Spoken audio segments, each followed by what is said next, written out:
Boom. I believe I'm live. Can everybody hear me? I actually got on here with only being like 4 minutes late, so that's a miracle. How's everybody doing? Hopefully I can be heard. Confirmation is always good. Give some what's up to everybody in the chat here. Moon at Noon, thank you for being here. Mike Jones, thank you for being here. Kyle, thanks for coming, man.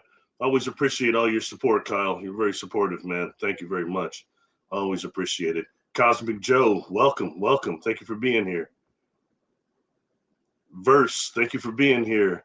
Brunson 9022, thank you for being here. Bigfoot Dwarf, what's up, brother? Thank you for being here, man. Appreciate it, man. Always good to see you, man. Cool, very cool. Auntie Erin, thank you for being here. Sounds great. Thank you, Brunson. Thank you. I needed that.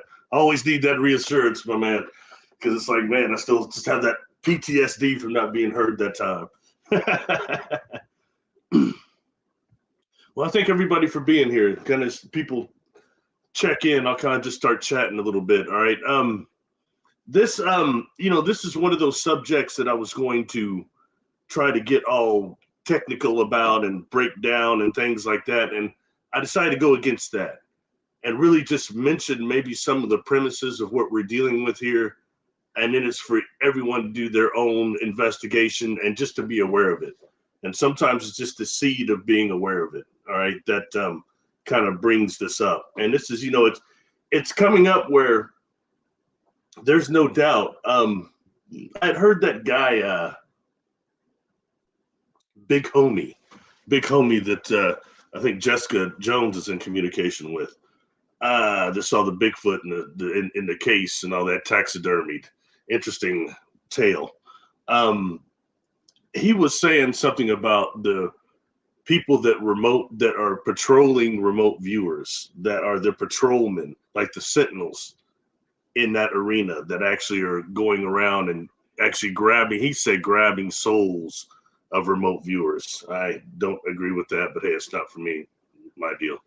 But anyway, just interesting. Where I will agree that there are definitely those entities, those beings, those factions that are remoting and influencing remote viewers. Jessica and I have talked about that on her show quite a bit.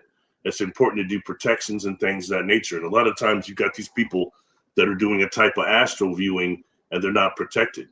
You know what I mean? And they don't know about maybe that, obviously this is a way. Remote viewing is something done throughout the cosmos for different species. So you're going to have those, I myself, when I was doing something that was an exercise by Dr. B.S. Stein, it's called the dog exercise. It's a pranayama, Kriya Yoga breath. And you get on all fours and you arch, and it's real invigorating, but it's weird. I was trying that one night, all right? And it tends to really, and all I can say is, the dog breath is MF. It's a mother. Oh, what? And after that, I got done because it kind of gives you wake up the vagus nerve, and also kind of almost feels like a Kundalini rush in some ways. So I got done with that, but I'm aware in this dark room I'm in of these beings that are there watching me. Okay, when I say that, they're like in these weird podium type things, and they're observing me. And then when I caught a look at them, they were shocked that I was observing them. And it makes me wonder how often, because we don't know how, each one of us don't know how important we really are. So how many of us are being observed and remote viewed by others in other star systems, civilizations, densities, dimensions, yada, yada, yada, et cetera, et cetera, et cetera. So anyway, just food for thought on that, all right? But something that brings us this, okay, so I got through rumbling before I start getting into the information here. Kimberly Ward, thank you for being here. Rhodey 8, thank you for being here. Moon at Noon, thank you for being here. Oh, fantastic. Jonaside, welcome, my friend. Oh, Roger Blair, thank you for being here. Oh, cool. I appreciate everybody showing up and coming through. Really cool. Because it's not the best of subjects. It's kind of morose, but I think we're going to tackle it anyway, okay? For starters, I've only got a few pictures to show with this one. Thank goodness. So I won't be too impaired. But we'll go ahead and just start with the first one, all right? And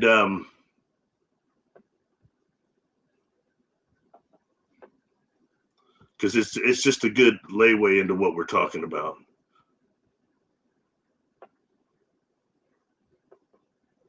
Here we go. All right. We'll start off with this, all right?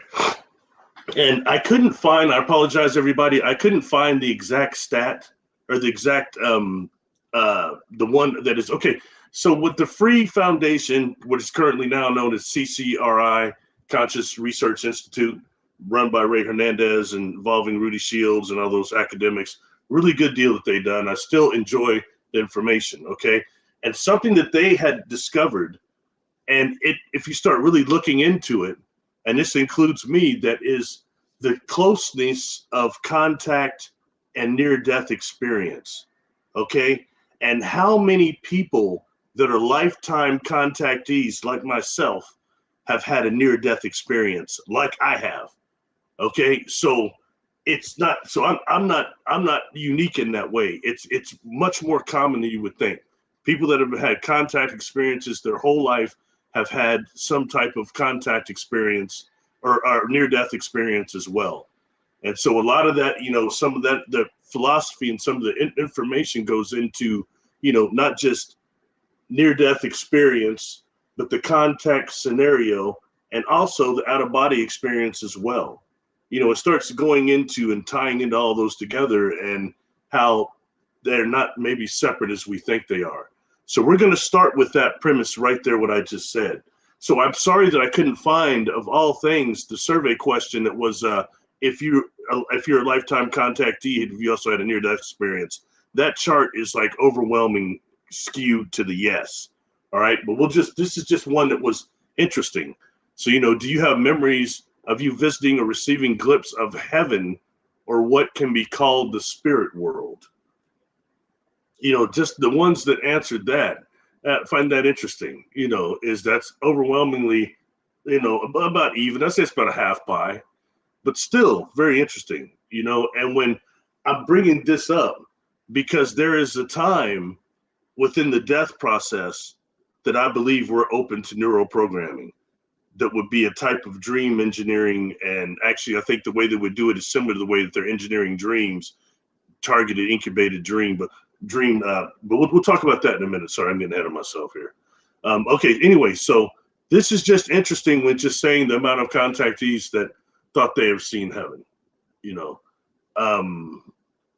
just interesting. So I've got another one I'll show that is connected to Free also.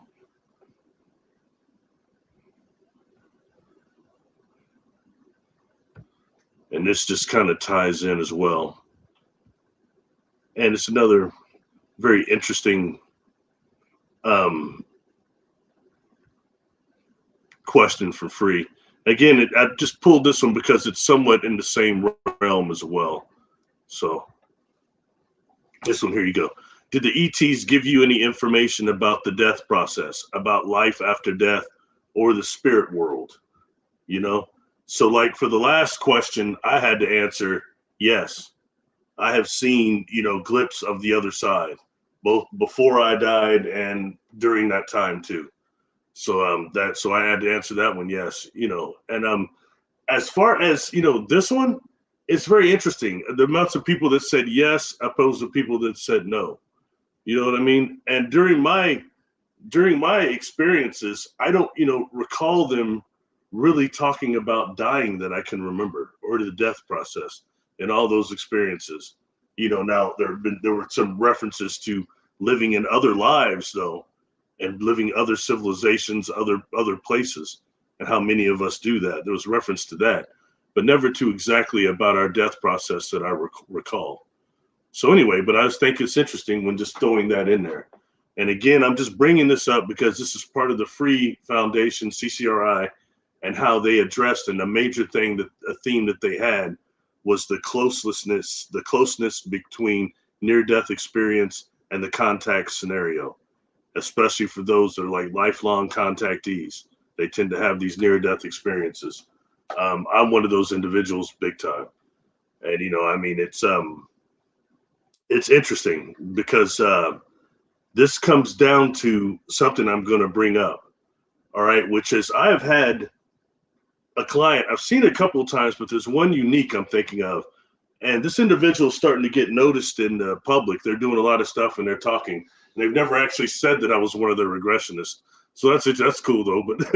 But something that they had like in this is almost a live between lives type of regression it was, or maybe it was informational. I can't remember. But anyway, the point is that their last lifetime before they were here was on another from another planet, civilization, somewhere that is somewhere we've not even heard of, but they were part of this alliance that was like their species, their ships and everything were trying to bring in other civilizations that were raising out of slavery, and that they're becoming type 1 almost, and that they're trying to stop the hijacking that's going on with that. It was fascinating. But then when this individual, when I take them through the death process, okay, they're on this other planet going through the death process that these species does, which is quite different than anything I've ever heard. But they're looking at these holographic screens, and they're going through spirit and choosing their next incarnation, who their parents will be, because they want the work to continue on. And their spirit said, yes, they wanted to continue it. So then they start going through this process, and they choose the parents actually here on Earth. Okay. And then by the time they've incarnated, before that, their parents were already being manipulated by some of these agencies. See what I'm saying? So between the time that they had made that choice and go through the place of translation and reconfiguration, and then go through the reincarnation thing, before they start, as soon as they start, before that even happens, their parents are being messed with before they can incarnate. I found that disturbing, okay? But it's about as real as it gets, folks. It don't matter if I like it or not. It's something that they're capable of doing. And, I've talked a lot about, in fact, somebody just jumped on my case about me mentioning Artron energy. Yeah, that comes from Doctor Who. I've said that. If you listen to anything I said, that's what I stole it from Doctor Who, because the TARDIS runs through Mako's black holes, and it gets, it irradiates the people on board. Okay, and they can trace that energy. But to me, I think that's similar to those of us that have had contact with beings that are on board with these ships that have the engines are temporarily displaced, and the beings on board are like this high kundalini prana type of energy, orgone energy. And you get around that, it does that, it irradiates our cells, and I can detect it on other people. I'm not BSing on that. Some people can detect it on me. There's something odd about him. It's that. That's what it is. So anyway, just anyway, going back through that, the Mako, and that so that they can actually trace that energy. I'm talking about that Artron energy before we incarnate even. So that explains a lot of this manipulation that's going on with the bloodlines and these different things. Okay, so I just want to just bring that up when dealing with things that they can do as far as us being contactees and having that type of energy. So to think that since there's a connection between the near-death experience and being a contactee, it would be naive for us to think that they are not capable of intercepting or engineering our own NDEs. Okay, putting us. I wondered for a while about myself. That accident. Look. I've talked about it a little bit, but what I went through was hell, man. As far as the accident was really, really bad, and it's a miracle I survived. All right. Then I went through having all these brain injuries, not remembering who I was, to remembering who I was, then dealing with the fact I've been in a coma for weeks, and what did I see and what could I perceive? And when I woke up, I could see these angelics, these super nanofem, as they would be called in this book, super nanofem, like angelic beings. Okay, when I could still remember seeing them in my mind's eye before I could remember who I was. And people said, but I came and saw you. It was still you, but it's like you were kind of punch drunk. It was a lot more than punch drunk. I was still out of it.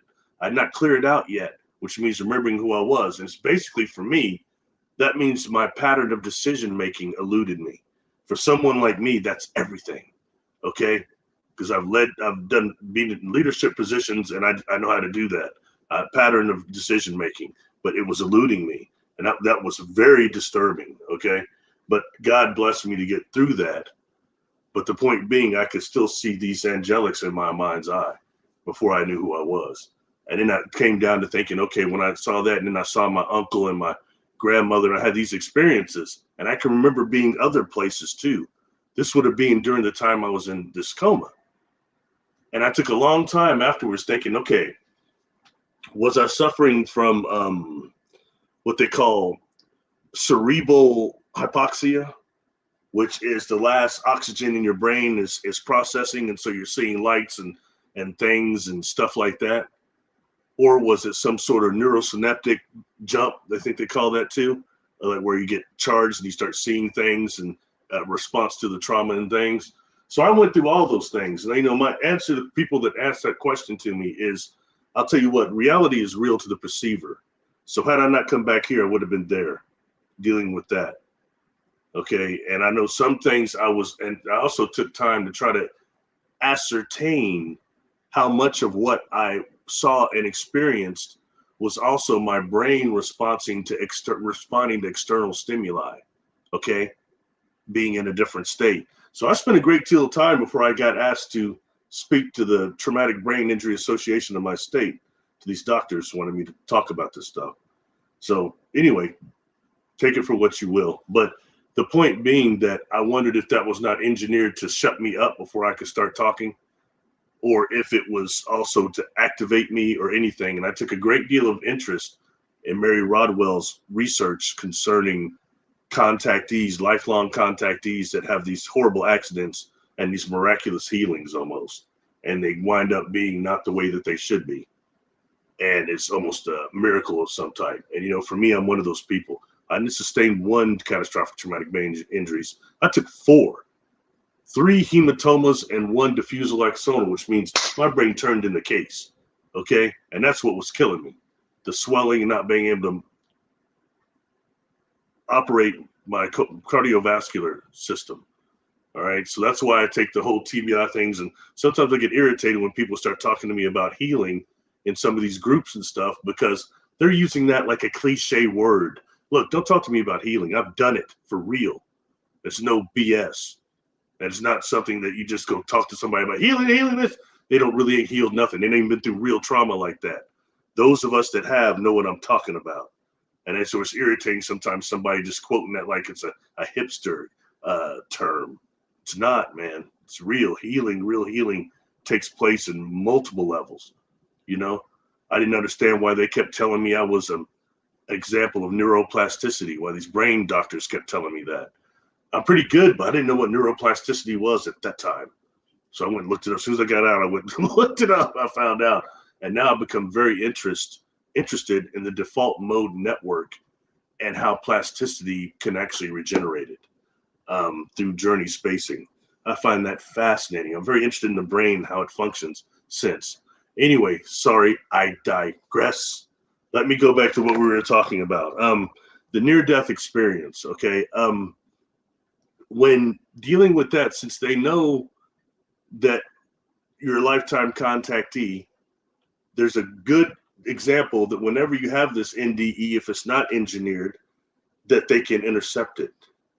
And I believed if they would intercept it, they would use targeted dream incubation technology, aka dream engineering technology. And that can be done in a multiple different ways. It can be done through sound waves. It can be done through, I think the primary way would be the activation of those of us that are loaded with these biosensors and semiconductors within our bodies, activate that and start generating images that way. It takes, people fall into alpha, that hypogenic state, very easy. You'd be surprised. So at that time, it'd be easy to come in and introduce neural programming during the NDE, or maybe even construct it all the way around. This dream incubation targeted technology specializes in turning dreams into memories, and those memories into reality. That's what they're actually doing. So here, let me pull something up concerning that. And I'm going to try to check into the chat here. I'm sorry. Once I get to going, I get to going. There's a couple of different. Here, I'll probably just show all of them. Why not?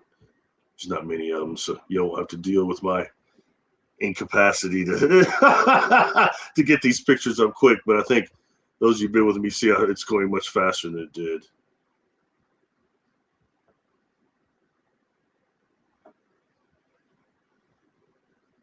Okay, example of targeted dream incubation, and this is the more simplistic, you know, from the speakers and everything, auditorial. I just mentioned that how they can do it auditorial, but that's one way to start molding dreams and shifting dreams,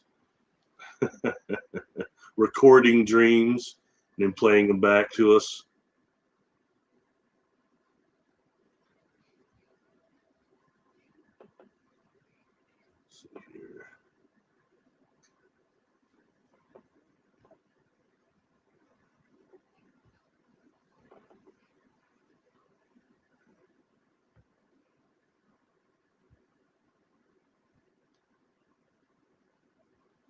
All right, here's another one.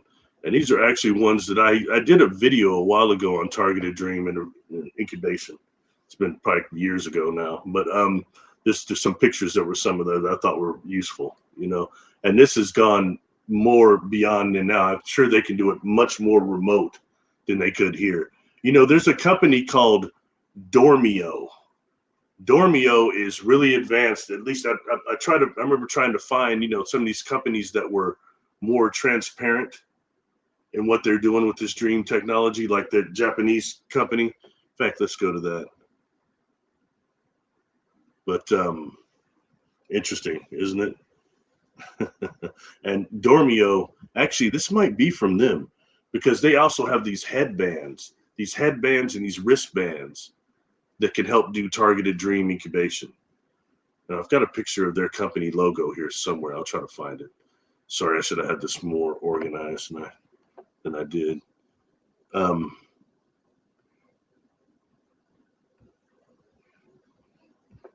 Some of you may have seen this one because this has been a while since they put it out.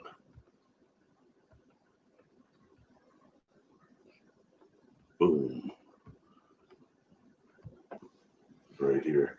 Japanese scientists successfully created an MRI machine that can interpret your dreams. It can reconstruct them for you to watch while you're awake. You know, I think that the major emphasis should be on the word reconstruct them for you to watch. That's dream engineering there. You know, and this takes us into a whole nother thing, how they can begin putting people into a hive mind in the same type of a way. You know, we've seen examples of these hive mind stuff going on. And I hate to say it, but I think a lot of that SSP is hive mind, you know, and that's just based on the testimony that I'm hearing. Can't say it all is, but I think a portion it needs to really be considered.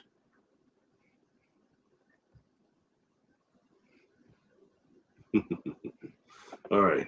So let's see. Oh, let me see if I can find a Dormio. So you'll be familiar with their, here it is.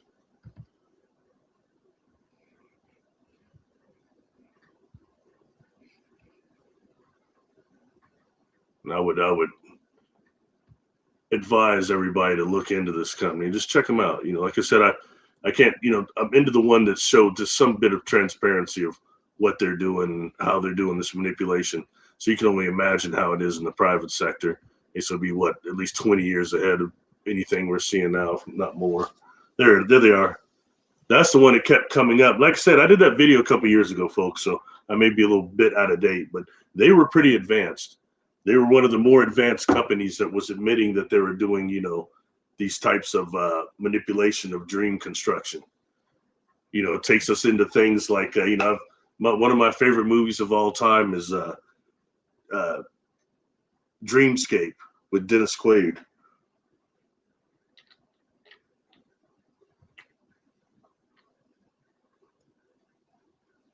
Excuse me, that done a whole lot with dream manipulation and things like that. Anyway, that's just, I want you to see that so you can look up that company. And there are others now I know that have emerged since them that are doing similar type of engineering of dreams. Cool. Boom. All right. So okay.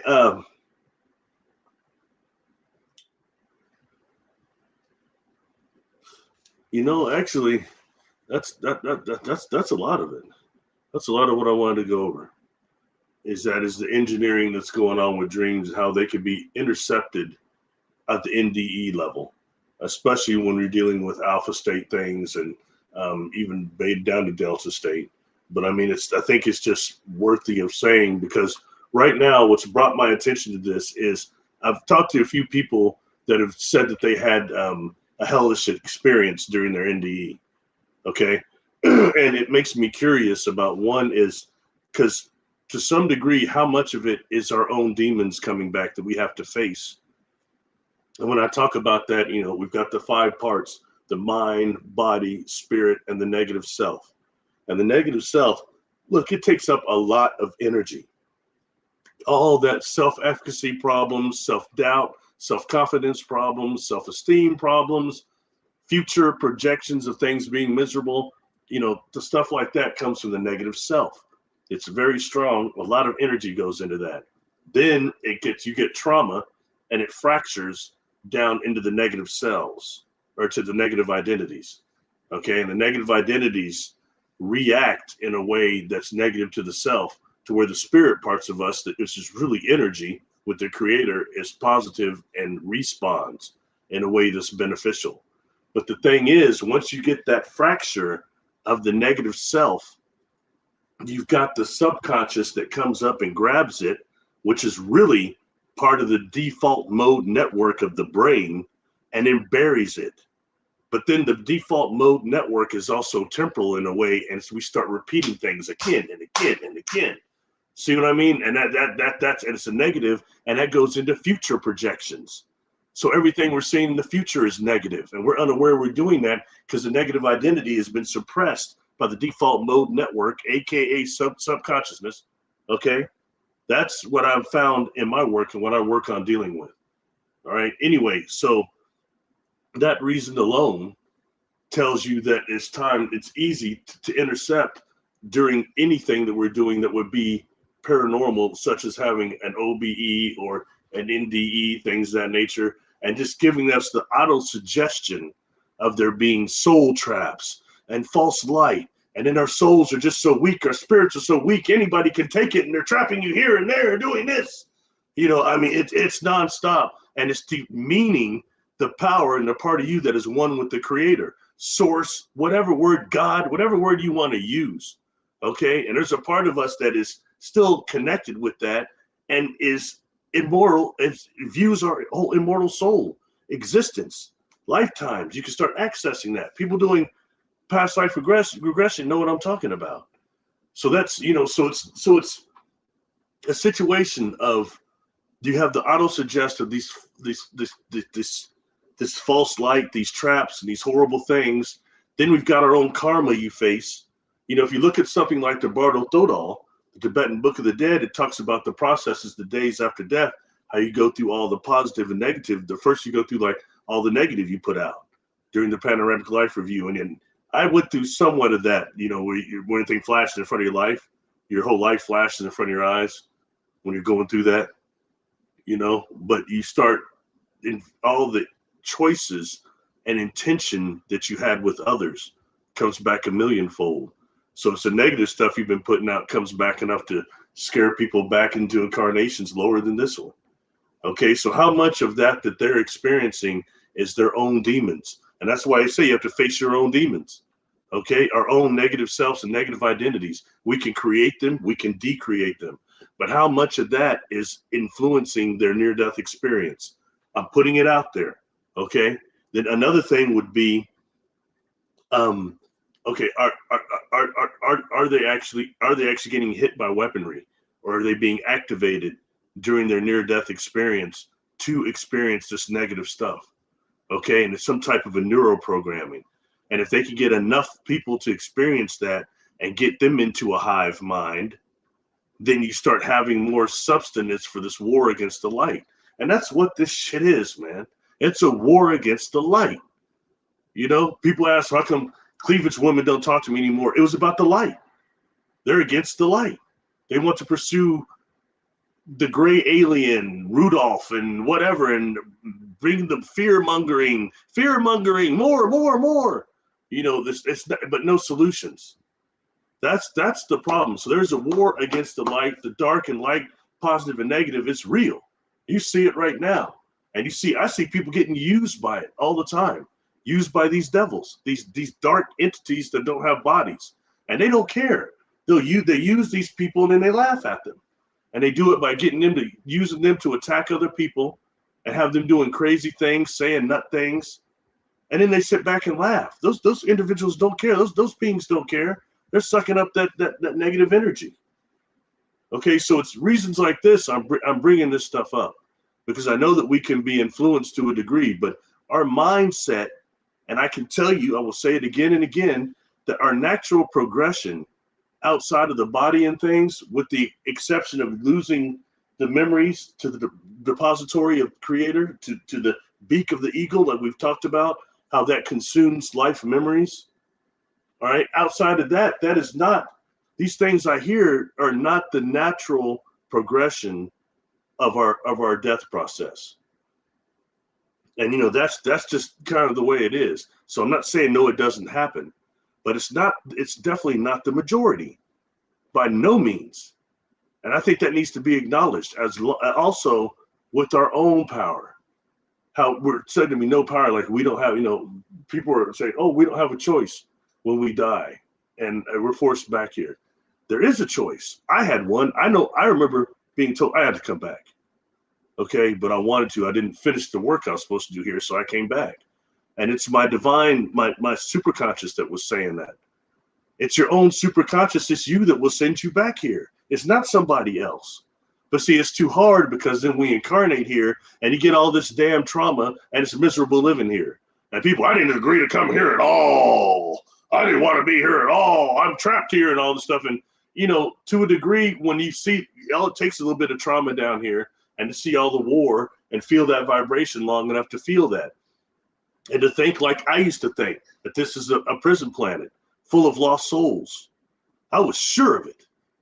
And then guess what? When I started really doing the work, especially the regression work, I found out differently. And I have to accept. An intelligent person alters their opinion to fit the facts, not altering the facts to fit their opinions. That's a damn fool. So anyway, I'm just saying what it is. Okay, now, can none of this stuff not happen? The negative stuff and all that? Yes, by all means. But I think we need to really analyze why it happens and how.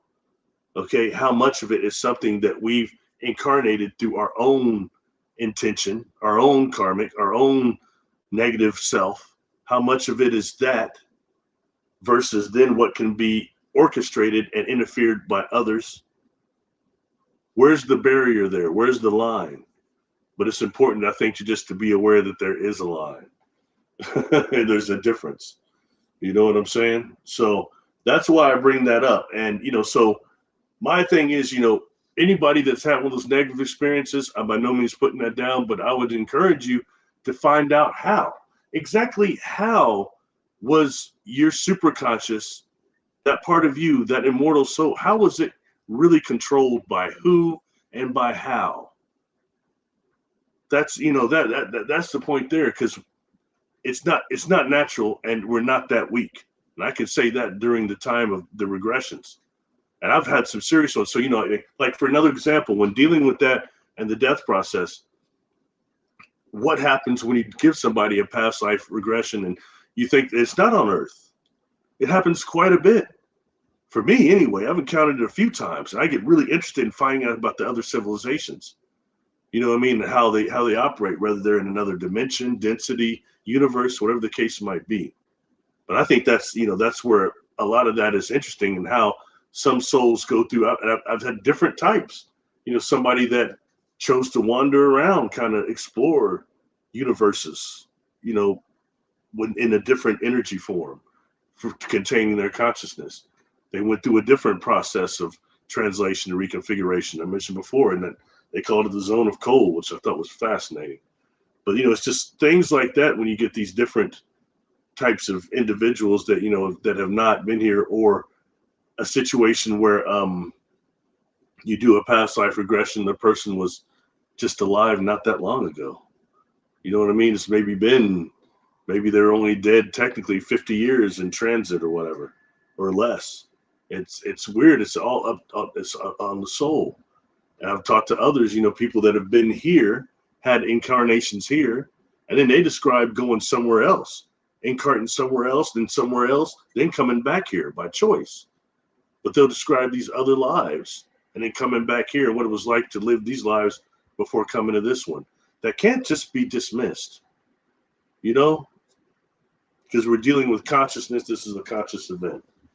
And that's just what I want to just warn people. So be aware that when the death process does hit us, you know, our last thoughts are powerful. Our last thought manifests a lot around us. So it's good to try to have the right mindset when you do begin to cross. And the other things are techniques that we've talked about that can be utilized to avoid getting your current life memories wiped during the death process. And you got to be aware of something else too that people don't like, is that part of us, that immortal soul, that super consciousness, knows everything. And it's already in a state of perfection. And part of it is starting to have no other choice but to wipe itself clean, to start learning again and accumulating more. That's what you might be dealing with as immortal souls, keeping it real. That part of the creator that passes through us, that is the creative principle. Boom. Okay, I think that's it I got, folks. I'm just going to mess with the chat a little bit. And like I said, this wasn't supposed to be a real technical one. It's more just, I think, dealing with possibilities and expanding our horizons concerning near-death experience. I'll say it again. Since we know that there's a connection between contactees and the near-death experience, it makes sense that they could be targeted. And why not? Especially if you're dealing with a war between the positive, the negative, the light, and the dark. You're dealing with a war. And that's a good way to, I think, a good example of it on a level that it's coming in right now. So anyway. Oh, new comments. I'm way behind. I see them.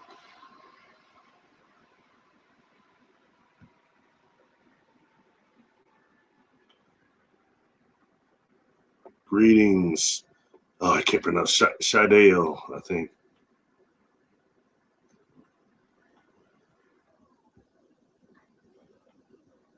Yes, definitely. Definitely. And that's something that's really been being hidden from us, you know, is what actually we're capable of as beings, you know, and that we're maybe not just these Homo sapiens, and everybody came in here and threw some DNA in and just everybody's creation weak. Maybe that we're really something, but we're too warlike and had to not be able to be on that galactic council anymore. You know, like that type of empire mentality, whatever it is that we got here, the whole slavery thing. But we know in this system, in this galaxy, slavery is a problem, you know? And it's so interesting, Shadia, when looking at that, and like I've been talking about this book a lot, and I have one of the disdains that I have for this book is its neo-Christian way it's written, okay? But nonetheless, when we start thinking about the war in the heavens that each culture talks about and stuff, in some ways this is quite interesting how it calls like our constellation like Satania or our local universe. They say it's all messed up because of the rebellion that happened amongst those highs. When we start going to a level of having beings that were created by source, and they're capable of making universes themselves, full creations. And so much of that energy of the creator source went to them that you got one said, hey, you know, I've got a little bit more juice than the rest of y'all, and I'm kind of the person. You know, that I think is, when looking at self-reflections and all the problems that humanity has, I think that's what it is, the choice to even do it. I think that's just where the free will comes from, is that rebellion, that whatever it was. And I think that book, that's what it describes in a way that is at least I can, I can accept to a degree when you start dealing with beings that are thought forms that can manifest around them and do things that are totally different when you get, anyway.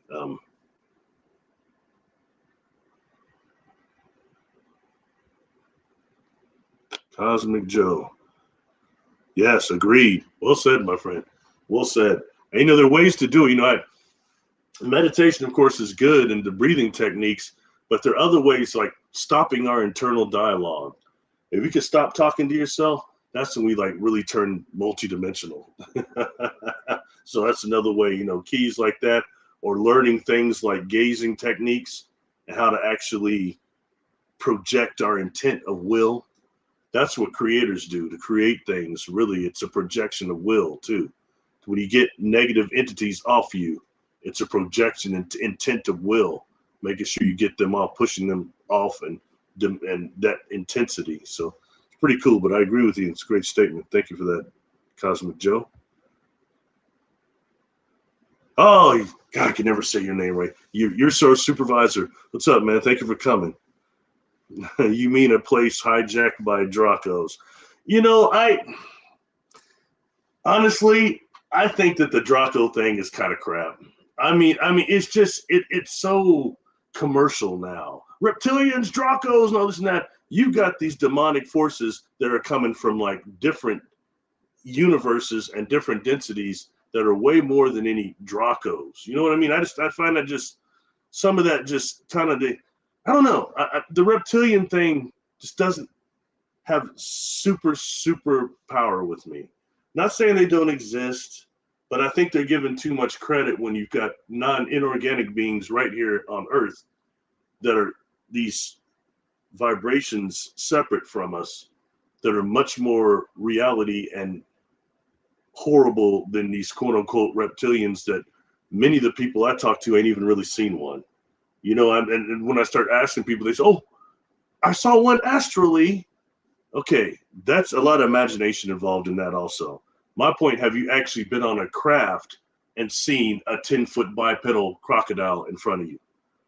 I've had talks to people that have, you know what I mean? So that's a different thing, but it comes a point where how much of the reptilian thing is kind of a scapegoat. You know what I mean? And I'm sorry, the worst individuals I've seen look like me and you. And they're about as demonic as they come. And they're in places of power here on this planet. And I'm waiting for one of them just to do like you see on V and just go, and then there it is. Or maybe they just say screw it, and he stood right there on camera, just take one of those mice and just and everybody be, oh my God, yeah. I'm waiting though, it may happen, man, but I don't know. I just I think sadly that just that we might be dealing with some forces that are much worse than just simple reptilians.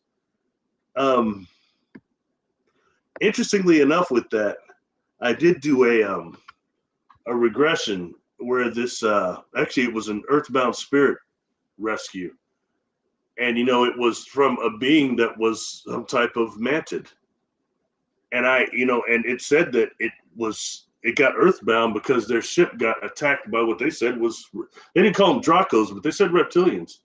And said that this being was part of its thing for still being here and not crossing over was it was very upset, saying that it kept saying, well, we're peaceful, we're here on a peaceful mission, but we got ambushed when we were in stasis. And this being was talking about how this crew on board this ship, these mantises, how they have like I guess there's one part of the ship that's like almost like these, not med beds, but like telepathic like chamber bed things, and they're all in them, and they're doing individual communication with contactees on this planet, one at a time, and trying to raise consciousness in that way. And this mantis said, but when we're in that stasis, our technology, we were vulnerable, and they attacked us then. And because this thing was trapped, so we kept saying, part of the reason was saying, we're very peaceful. We're a very high species peaceful. But then it starts saying, but we're warriors. We're warriors. We're not to be messed with. We're not to be messed with. That's because that was part of its why it was trapped here. And it couldn't take also the way they were treated as the rescue, well, when the rescue that came, the humans that came and found them. So, you know, it's food for thought on that one, but that was a reality deal there. So reptilians kicked in there. I can't doubt that. Let's see.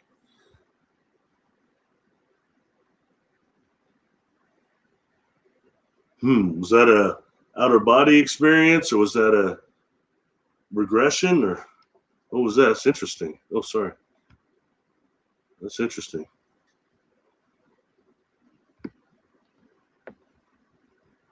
Oh, I'm actually caught up. I've never been caught up before. I guess I'll go back a little bit. I want to improve because I can't realistic for death, but I don't know if the talking to myself, self-dialogue is actually low-key holding me back. That's not nice way to put that. You know, the thing in a way, you know, a problem about the self-dialogue is the internal dialogue is sometimes if it's coming from the default mode network, it can be very negative. And then that negative just keeps coming again and again and again. And then that's coming from our own negative self. And then you've got, excuse my language, these bastards out here that are externally trying to pour grease on water on a grease fire and blow it up. Okay, so I mean, that's what we already got that going. So that's meaning that, you know, like all thoughts are not our own. And who's the guy that talks about that a lot more than I do? Jerry Marzinski talks about it a lot. That cat knows he was in the pineal system dealing with that deal. And if there's anywhere that is spirit infested, it is a prison. You know, I can remember in college we toured one of the prisons here, and man, it was probably the worst one I think we have around here. And like one of those pods, I was almost having to make. I had a problem seeing, you know, almost who was alive and who wasn't. Do you know what I'm saying in terms of demonic presence or people that have died in there and are just there? You know what I'm saying? Trapped in there or something energetically. You know, it was just odd. I caught it once or twice. People walking these in there that I think weren't actual people. Could be wrong. They might have. They seem more like phantom projections. But you would think they was prisoners probably. But I can kind of see. And I was younger then. It was always different. I couldn't. Sometimes I would see dead people and they look like bums. You know, or homeless people. Excuse me, it's an incorrect word. Homeless people or people that were striving, but they weren't. And I found out later that those were not normal people. You know, I just had to get older to figure it out. Anyway, one thing about the death process, I think, is how you're saying is just, you know, realizing that the self-talk can sometimes be negative. And as far as stopping the internal dialogue, look, for me, Shideo, it was real hard. Okay. Man, my mind is going 1,000 miles an hour all the time. But it was what helped me out was breathing, pranayama breath and kriya breaths. Some of the ones by B.S. Stein, Dr. Stein, were pretty good. I like those ones a lot. Ones that are more simplistic, but yet once you oxygenate the body, it tends to still the mind. And then just focus on one thing, like source, the creator, whatever your idea of the creator is, you know. And I will say something else, you know, when people do all the slamming of the light and stuff, and it must be the program, the holograms and all that. But when you get an earthbound spirit that is here and it's miserable, that's the reason why it didn't cross over. And it's making the person that it's inhabiting, the behaviors, miserable. Okay. And then when they have the inability to see, they talk about might be dark, or they're seeing out of this person's body, you know. And then, but when you start talking about the love, at least when I do, I start talking about love and the creator, source, God, whatever word you want to use, all right? And how it's a personal love between that soul, that spirit, and the creator. And once you even start talking about that, sometimes they'll start seeing the people that were already there. I already see the portal, or whatever you want to call it. It's not a portal, it's like it's like a light though, you know. But I mean, I can already see, like, sometimes there'll be loved ones there, And it's really a trip when, you know, finally the client will start seeing it, the earthbound will start seeing it. But it's always connected to the creator and love. Why is it when you talk about love and God, the light just comes? They're connected. It's not some setup. See what I'm saying? Now, believe me, and if it was, I would tell you. I'll be the first one to tell you, oh no, I've been being duped all this time. Don't think so. So that's, you know, so that's kind of my advice on that. And just being aware too that, you know, that kind of something that's called the recapitulation, which is remembering your life and taking energy back from everywhere you've left energy in every situation, and doing actually rebuilding and reliving in every moment of your life in that way. Then when the death process comes, it takes that recapitulation and leaves your soul life memories from this lifetime intact. That's one of those techniques that to exploit the little clause in death. You know, little clauses in that contract. And that's one right there. And, you know, the other ways we talked about the ISIS thesis and some other things like that, which are ways to actually supposedly use Egyptian stances and things that home into more of a sound frequency to help you escape the atmosphere and the what is it, the thermosphere, I think the endosphere of the earth. That's where they think that the mind of God, the beak of the eagle that writes your memory is there. And then from there on, then you're supposed to be able to choose and mold your energy field, your body into whatever you want, a planet, a sun, whatever it might be.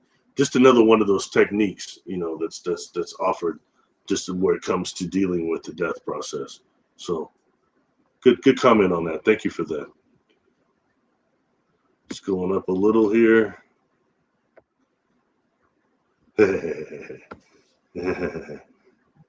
Wasn't Draco the name of the aliens on Buck Rogers' TV show? You know, I'm a Gil Gerard fan. Rest in peace, Gil Gerard. Guy talked me to death. It's always cool when that happens, man. You know, I honestly don't know. I don't recall. What was Princess Ardala's? What were they called? Were they called Draconians? They might have been.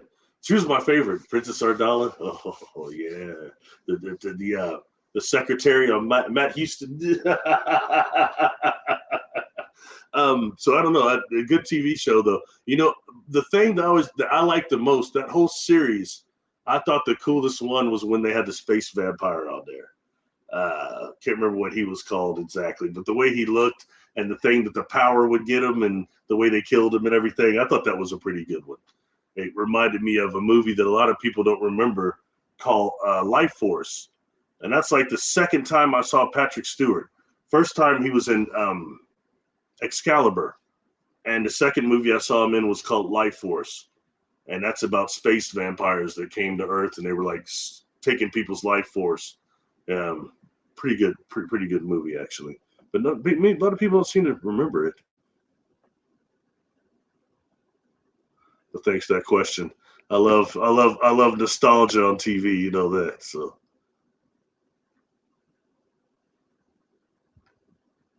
Oh, right on. Thanks. TETS 4316. You know, that's a great example of that quantum hologram thing we've talked about. You know, and when actually you have beings that are using these MACOs, these black holes, these portals, and they go through and they create that perfect copy on the surface. Okay, and then that becomes part of the MACO and stuff. But when you're actually dealing with that there and coming through and then emerging on this side, they emerge in that type of an orb form. You know what I mean? So in turn, you're seeing that quantum hologram. In fact, let me see if I can find one of these cool pictures real quick.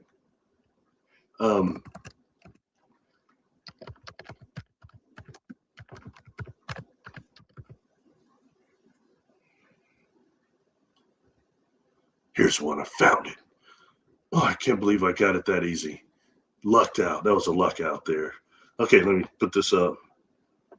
And this is one from Christine and Preston Denton. I think it's from one of his books. And she did another one that's quite similar too, but I'll never be blessed enough to find that one in time. but this here is similar. So in an orb, you see something like that, or just it's the being itself that maybe not even be like some of the craft here in this dimension, in this density, look like orbs, but where they're from, they're like craft.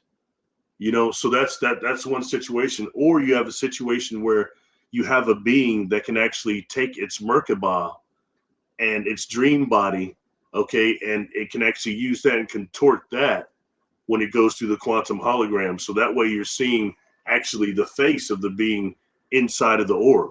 That is the quantum hologram, though, still, even in that situation. But you've got a being that has used its own energy field to do it instead of a ship. And I bring that up because, I've mentioned the Kordylewski clouds quite a bit, the plasma clouds, and how I think that the orbs that make crop circles come from the Kordylewski clouds. And I think they're sentient plasma. Okay. But when dealing with that and dealing with what they call dusty complex plasmas, again, dusty complex plasmas, and how those are actually probably sentient as well. But when you start taking that into something like the Magellanic clouds, that's what they are. And when you get plasma clouds that large that have been bombarded by solar radiation, by cosmic radiation, and you've got what's called the Kawana spears, Kawana balls,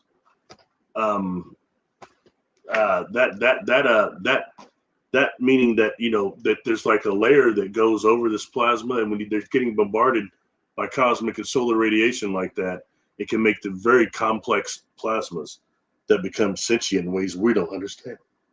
I'm pretty sure of that. And anyway, just when you're seeing something like that, that's pretty cool.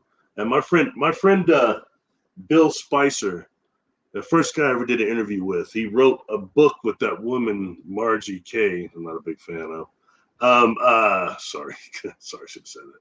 Anyway, it's called Fast Movers. But Bill has a technique that's called the quantum observational technique that involves using polarized sunglasses and actually looking like against the backside of the sun against a building, like towards its top side. And when you do this with these glasses on, you can start seeing these either UFOs or energy zoa in the sky and moving around. It's pretty cool. So that's a little technique, what he calls it, the quantum observational technique. But anyway, just thanks for sharing that. But that's similar. And at the Ascetti Ranch, a lot of people see faces in the orbs out there, and that's what we're dealing with. And then one other thing, another situation that I mentioned before that on Jessica's show is that what I had talked about with John Vivinko is that he said on the other side, in some of these situations, these portals on the other side, you've got like 1,000 beings that are trying to squeeze through all at once and get through. And it's like me and you trying to put our heads in, a ketchup bottle. It'd be way, way hard. But those that actually do manage to squeeze through, when they emerge, something about the mathematics or whatever happens over there, when they emerge into this dimension, the exiting aperture, they come out as orbs in collective consciousness. I thought that was interesting too. So that's a few ways we might be dealing with those orbs.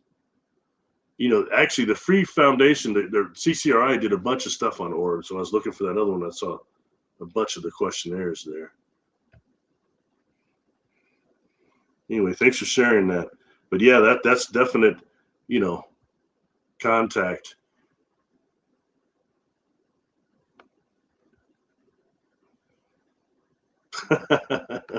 It's not. I mean, it's just. I mean, it's. Hey, I'm not saying they don't exist. They might very well exist. I mean, there's so much said of them. Credo talks about them and everybody, but it just seems like there's sometimes a scapegoats when I think we have maybe some other species that are far more nefarious than them, and I fear that probably they don't have bodies.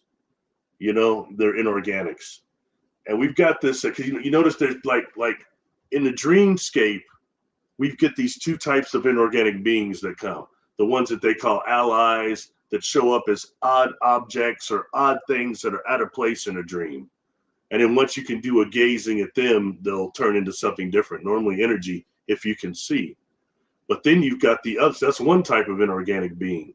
And that's the one that they talked about trying to follow into other worlds of the inorganic beings. Like that's what they call them, allies, supposedly. But which is, I think, dangerous. You might get trapped, but that's another thing. Anyway, get too far out of your body, you know. But the next thing is the other ones that show up that are worse. They show up as the ones that you love, the people you know. And suddenly you can stand there in your dream, and there's your mama there just tearing your ass up. You, damn, mom, why are you getting on me like that? Or somebody you love just tearing you up, but they're getting those emotions to flare and they're feeding on you. That's why the final gate of dreaming is clearing all the phantasmagorical images out, and you realize you're just in the middle of an energetic electron impulse, and then seeing what other energy generating beings are in your field of awareness, your field of perception. That's real dreaming right there. That's when you can see who they are, and they're ones that you know they use our dreamscape like masters. A lot of them. I mean, they're skilled at that, so much more than us. And we got people here that are natural dreamers much better than me that can do that stuff. But that's a special gift. Not all of us can do it. I had to always work it. I had to work it just seeing my hands. It was not easy, you know.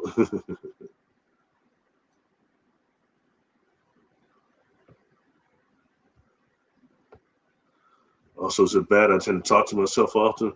I'm kind of my own best friend. Well, I mean, I'm not. I don't mean to imply that it's negative, but it's the thing is, you know, are the voices you're hearing, because those others that speak, those others that can make our own, the others that can induce thoughts that are not our own, they do it in our own voice. So it's going to sound like it's you talking to yourself in your own voice. But the thing about them is they always tell you some BS. They're going to tell you bad stuff about yourself. Oh, you can't do it. You suck. You didn't do this right. You didn't do that. You could have done this.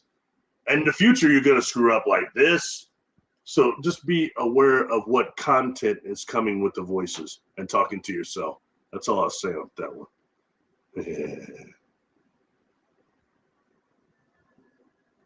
Oh, sorry, I'm going the wrong way here.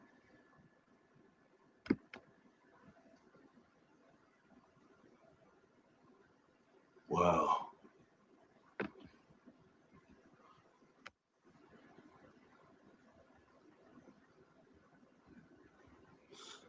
Have you ever seen a reptilian for real? Like, you know, in the physical? That's my question. Have you seen a reptilian in the physical? Not in astral. That's where I kind of draw the line on that. Not that they can't exist there and everything, but I think it becomes too much of a mental imagery scapegoat at that point. So I'm more interested in people. And I put a thing, I did a video called Reptilian Questions. And I took some heat for it, of course, but I was trying to always appeal to those. I wanted to talk to those that have actually been on board the ship and seen one. You know what I mean? That have actually seen one. And that I found that the portion in the free survey was somewhat smaller than what you would think. Those that reported actually seeing reptilians on board ship. It was somewhat smaller than I thought. And even more crazy about that is, in fact, yeah, I'm gonna bring that up. I'm gonna find that one. And I probably might close out after that. Let's see.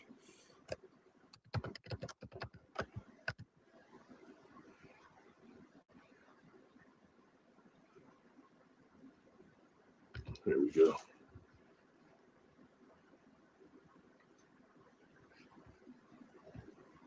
And this is one that Ray and I actually had a talk about because I thought it was very interesting, you know. Being that I'm one of the people now that had to skip this question because I've not encountered them. So yeah. So I was one of the 2,666 that skipped it. But those that did answer, I was shocked. I mean, I would have thought that this, for these people, that this graph would be grossly skewed to the negative. I thought it would be all negative, but it's not. That's much more positive than I thought I would see. Equally positive and negative, weird. neutral, and most of all, I'm not sure. So I asked Ray, I said, well, what's going on with the not sure? That's the biggest part of the pie. And he said, Barry, people got to fill out, tell us why. And he said a lot of time it comes out that they said that they didn't know because the beings didn't do anything to them. Nothing negative happened, but just witnessing them physically was so horrifying that it messed everything all up. But the beings never did anything negative. And he said even some of the people that said that positive, if something positive happened, they had a healing or they were given knowledge, but still the physical appearance of the beings was terrifying. So that's one deal there, So that's just interesting. Now I don't want everybody saying by any stretch, oh, Barry's pro-reptilian. I've caught that too. No, I'm not pro-reptilian. I'm not saying that. I'm just saying that it's interesting graph when dealing with contactees. It's just not what you think you would see because the media tells us something different.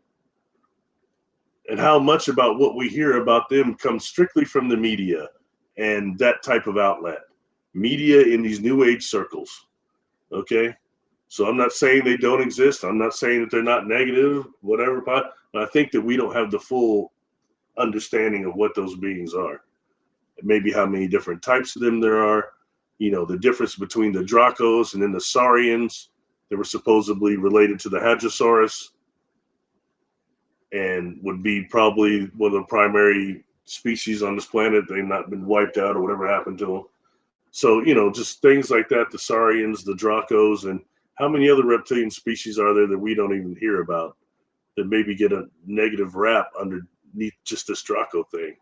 Again, folks, I'm not saying anybody's right or wrong. I'm just throwing it out there. It's information. Boom. Yeah. Interesting information too. So that's a good conversation though. Really good. And I will say personally, the fact I ain't seen one of them Dracos, I'm cool, man. I'm good with that. I'm cool that I'm not seeing a 10-foot tall reptilian on board a craft. I'm all right, man. Be like that movie, I Come in Peace. I still be like, oh no, I'm good, man. Okay. Oh, sorry, I'm going wrong. Let me go back down and thank everybody for being here.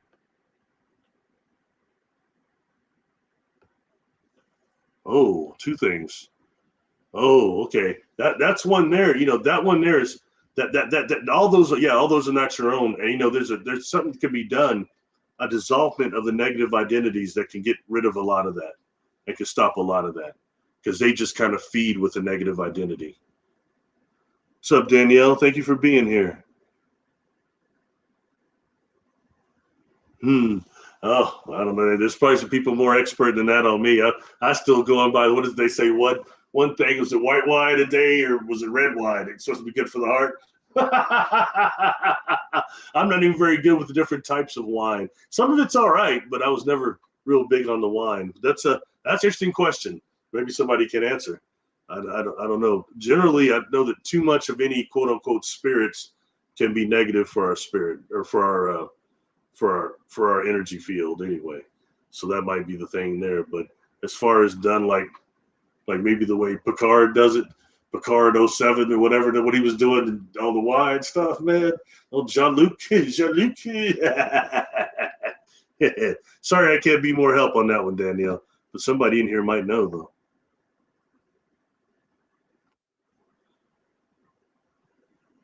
Oh, wow. Right on. That's a term they throw around pretty easy, too, isn't it? ADHD. Sometimes just maybe hyperactive sometimes, but it seems like they just do that out quick. But I dealt with kids a lot, and it seemed like they were quick to trying to get them on those meds, Hey, thanks for being here, Shandale. I appreciate it. Akashic records, yeah. The Akashic records are black holes that are magnetically eternally collapsing objects. And the Mako is the mechanism inside the black hole that holds the information. And everything that goes through doesn't just make the quantum hologram, it also wraps around the Mako. So the inner side of the Mako is going to be the beginning of the universe, or the beginning of the Mako anyway, whenever they were constructed. And then everything wrapping around there all the way to the outside is going to be current universe. So that's, kind of interesting in that way, but that is the Akashic Records. I'm sorry to bring that up. People always say the Akashic Records of space and time, but they can't really tell you what they are. And they operate on what's called conscious waves. And conscious waves occur spherical and helical. And we have something in our body called microtubules, specifically brain microtubules, which are spherical. So the speed of thought is how we can access the Makos. The speed of thought, brain waves, spherical on spherical. And when I say that, the mirror neuron network of the brain, think about the network, the mirror neuron network of the brain, and me telling you this now is how you're seeing it connected to the grab release reflex from monkeys, okay, is also what I'm describing with the quantum hologram and all that, okay? That's the mirror neuron network. Boom!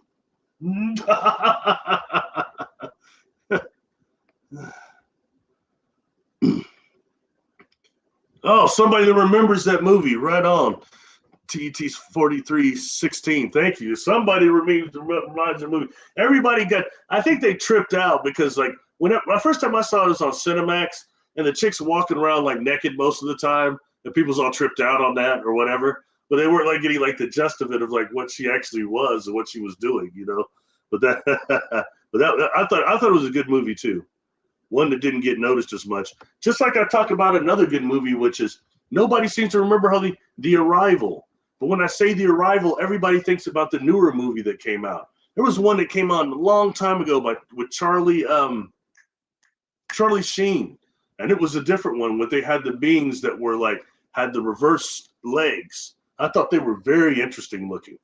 But that was there was like the Arrival and The Arrival 2. Then they made those newer movies that were different. But the original one with Charlie Sheen was pretty good, but a lot of people don't seem to remember it.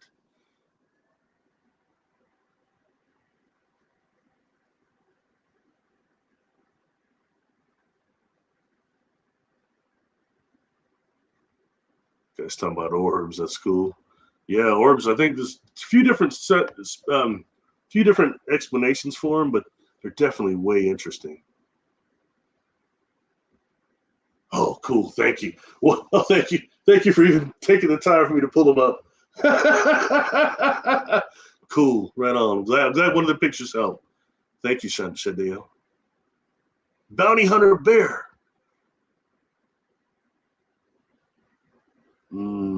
Speakers. Yeah. Interesting, Bounty Hunter Bear, how kind of how Bigfoot slides into that category too. How they peek and stuff like that. It makes me think that what are called quote unquote watchers, whatever's in the DNA of beings that watch, they must got some of it because they like watching people, don't they? And they're like very skilled at it too. So yeah, those ones peeking around, the peekers, yeah. That's it's real interesting because there's a ton trying to get through. And I'm not sure, the different types of portals. John Ravinko was describing one type that was like connected to, might have been connected to crop circles. I'm not sure. I can't remember. It's on that video on my channel though, underneath Isetti Ranch stuff. But it's just interesting when he had described that like that and how, some can't even port. There's so many trying to get through. You got peekers and everything else trying to get through. And you've got those that I think that can, maybe do the Mr. Strange thing.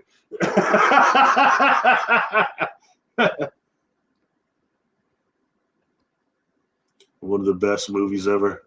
I'm here to chew bubblegum and kick ass. Something really interesting about that movie, Moon That News X, is you notice how they was getting tore up on those glasses.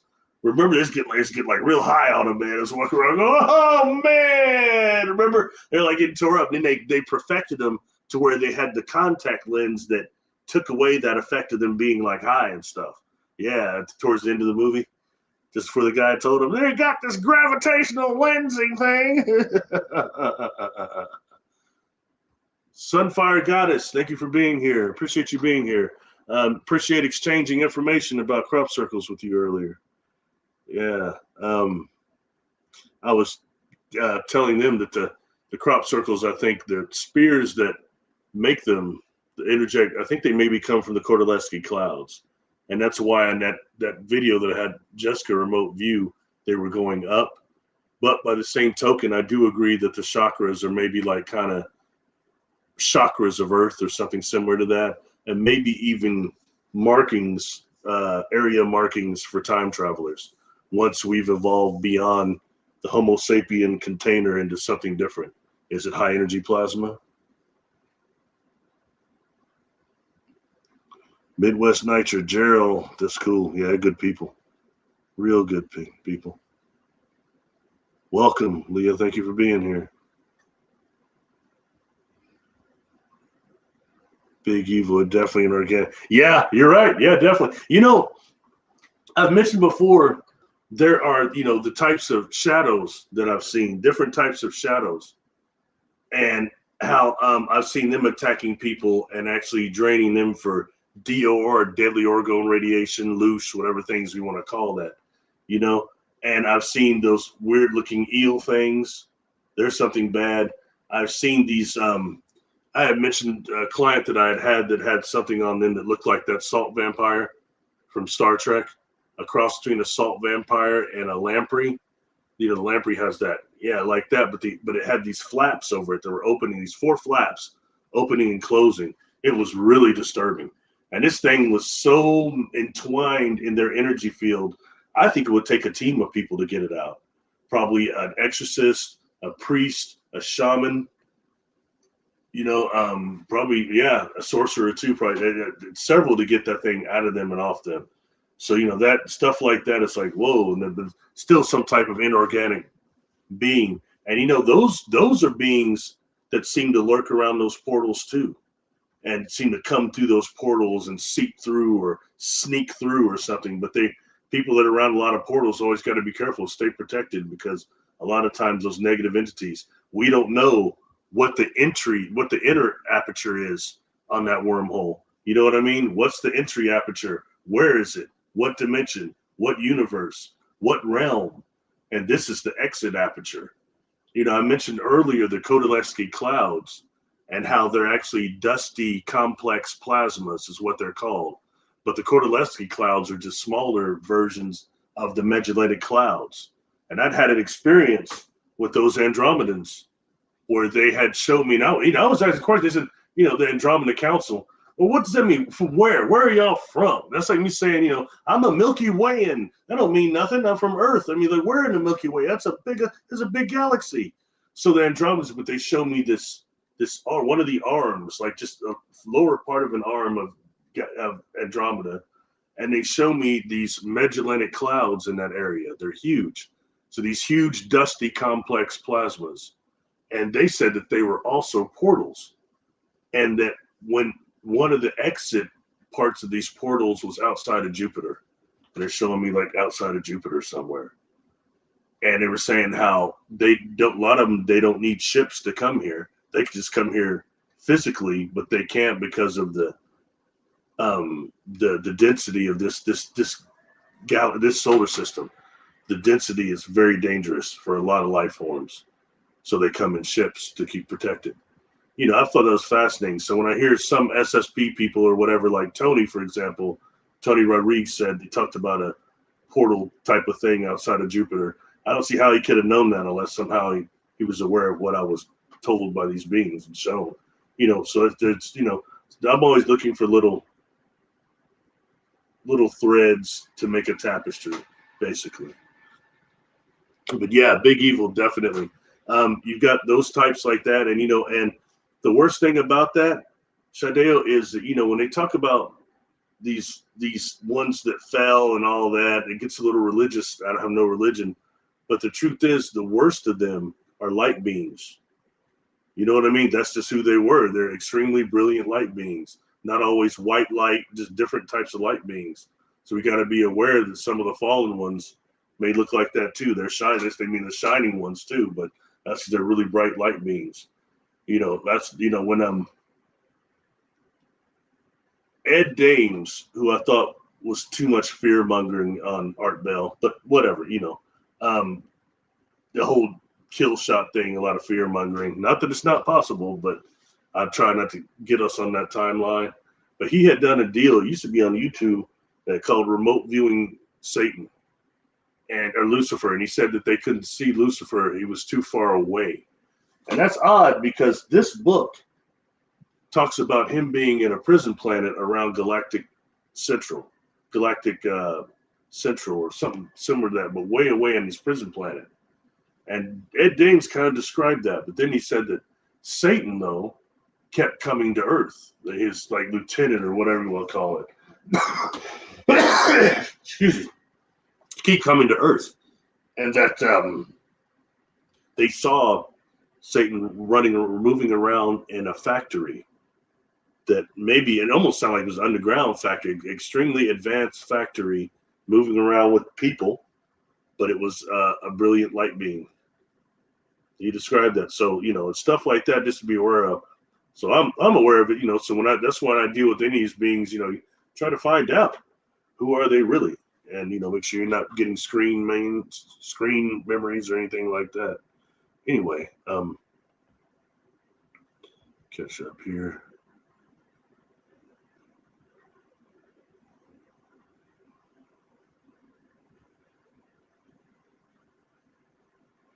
Is that the one with Mary Rodwell? She's got one out. The little girl was talking about an alien in her room.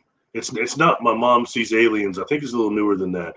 I might be wrong though, but I thought Mary Rodwell might have one of those out.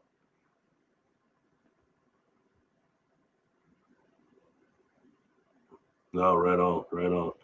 Yeah, they're there with us all. You know what I mean? It's so interesting because for the most part, our feelings are invisible. Our feelings are invisible, but we can see the result of them, in our physical bodies and actions. But the feelings themselves are invisible, just like those voices. The voices themselves are invisible.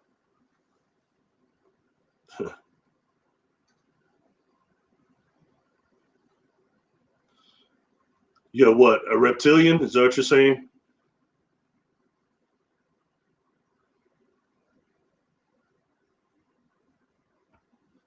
Where'd you see them at? I'm curious. Where'd you see reptilians at physically? It's interesting.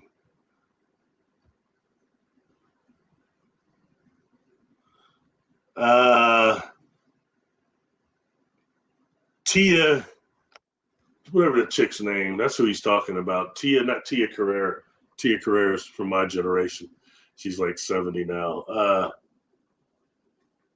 Tia, it's a little Asian lady. I can't think of her last name. Tia Tequila, is that her name? Anyway, I think that's who he was talking about. He said supposedly he was, doing the dirty deed. She repped out on him. So he said, I see that. Yeah. I think it's Tequila. Tequila.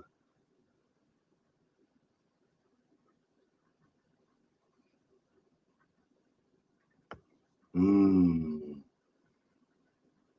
Mm-hmm. Mm-hmm. Yeah. And they'll get mad if you start to you talk to certain people. And oddly enough, Jerry Marzinski talks about, man, I'm gonna get in trouble. Like I said, I'm not a religious brother, okay? I have no religion. But he talks about certain Bible verses that just drive those voices insane. Gosh, Jerry Marzinski talks about that. I'm sorry, I just don't know the Bible well enough to tell you which one it is. It's like maybe the ones where it's I walk through the valley of death, whatever that one is. But whatever it is, those particular verses in the Bible just piss the voices off. To where he had clients come and tell him that, clients saying that the voices were telling him to kill Jerry, kill him. You know what I mean? And that's that's that crap there. What's too bad is that sometimes that can also go into the realm of earthbound spirits. Somebody that's living, through somebody else in that way, and they're putting thoughts in their head too. And that happens quite a bit, you know what I mean? And the person doesn't know it's not them, but it's this other earthbound doing it. And they start doing it like for example, I had one telling me that it had this, had the client, it was jumping into, because it was in college when it died and it didn't get to party yet. So it was jumping into people that were partying and making them drink more and making them party more. But then it starts saying, but then it doesn't last like it did. I could feel it at first, but now it doesn't last long at all.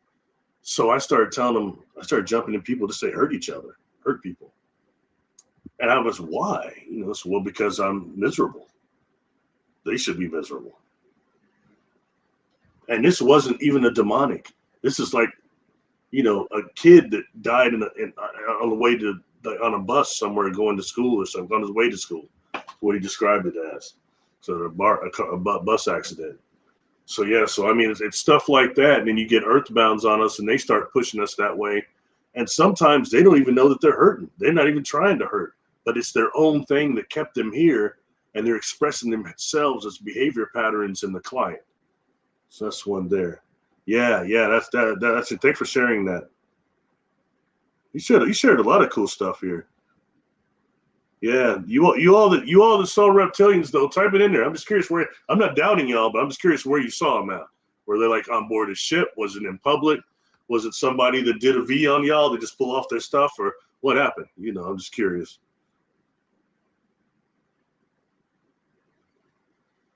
Trolls. Seen some pictures of some trolls. Real interesting.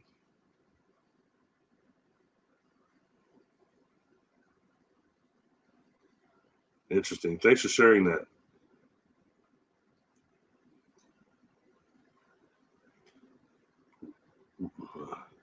Were they like in a crowd? That's interesting. It's real interesting. Thank you for sharing that.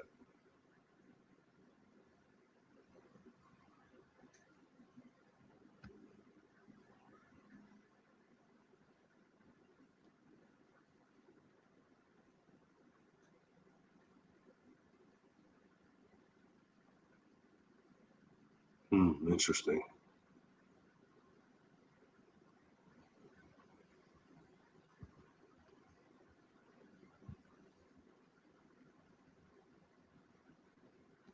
Where Billy Corgan is.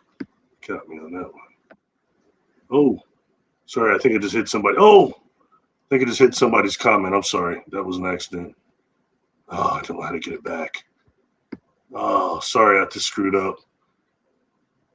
Somebody got jacked up. I jacked somebody there.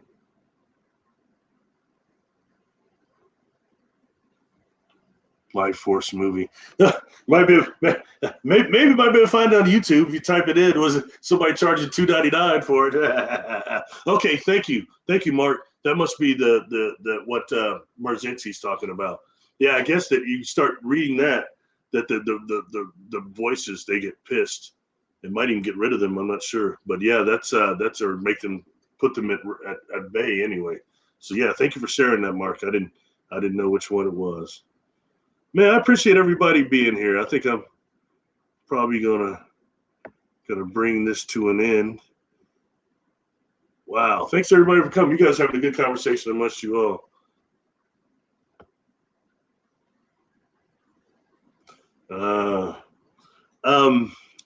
Let me ask a question, okay? And I was gonna throw this out. The whole 21 and back thing, I honestly,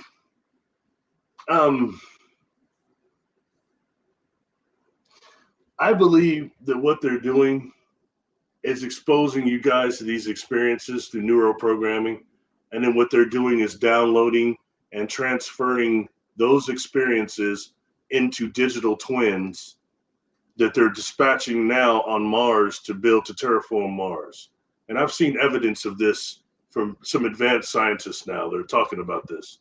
Okay. And so I think that maybe I've just got some doubts on the whole 21 and back thing. And I've talked about hive mind. Okay. Where we're dealing with hive minds and the hive mind that they're putting people in neuroprogramming in, that seems to nail it right on the deal. Everybody's having these dreams, they're knowing each other, knowing these things in a different reality. I've had some clients that have been through something similar, and they say that, well, there's me and this other me. I'm here, but there's this other me that is doing all this stuff, building the ships, doing all this other stuff and yada yada. That's the digital twin thing going on.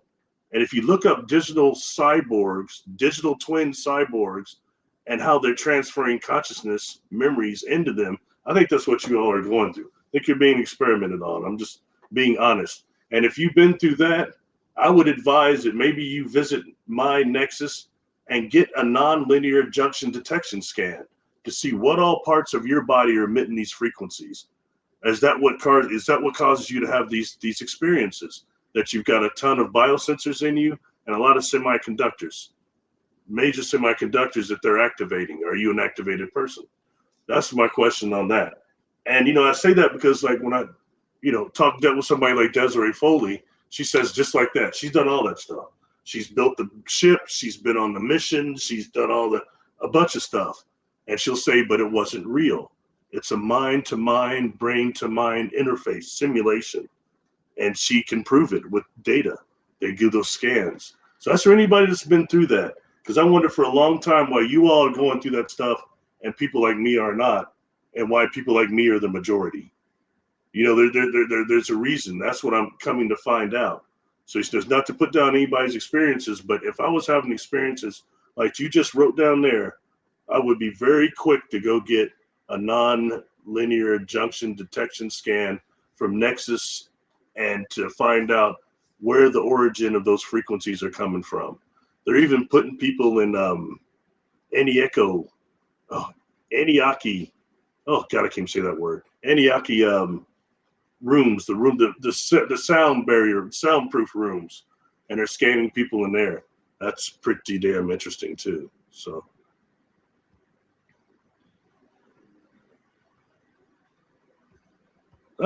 Jessica, what's up?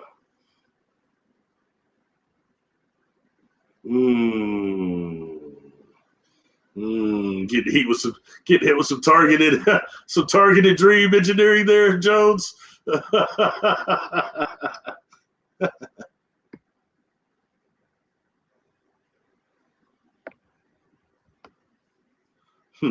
When I was younger, man, I ate some blue Hawaiian mushrooms and sat in one of those deprivation tanks for several hours. I was tripping, man. I was watching the movie.